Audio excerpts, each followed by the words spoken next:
Sa Banwa sang Gimbal, Iloilo, ilegal nga pabulang sa kabukiran nga bahin sang Banwa na bisto. Siyam arestado. Si Daryl Marie Sarmiento nakatutok. Wala na makapalagyo pa ang siyam ka mga kalalakinaan nga nagapatigayon sang ilegal nga pabulang sa kabukidan sa barangay Kabubugan, Gimbal, Iloilo. Nakumpiska sa operasyon sang Gimbal Municipal Police Station ang anum tanan ka mga manok nga ginapabulang kag masobra 4,000 pesos nga bet money. Muna mabulang na sila o din sa nga lugar sa Iloilo. But since April, may mga impormasyon na kami mga nagabulang nga daw nagabulang-bulang sa mga kabukiran.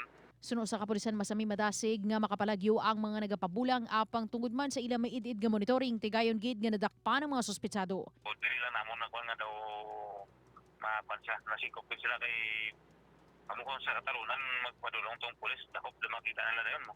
Ginkilalang mga nagaladakpan nga sanday Edgar Hilbao, Joel Gamboa, Rani Balarbar, Ramil Sandig, Jose Roberto Aurino, Rogelio Panimoto, Pedro Seryosa, Lunsay residente sang Gimbal, Marvin Tagaygayan, sang Tubungan kag Jerry Carpizo sang Kalinog, Iloilo. Yara na karon sa kustodiya sang Gimbal MPS sa mga sospetsado kag pasakan sang kaso angon sa illegal gambling.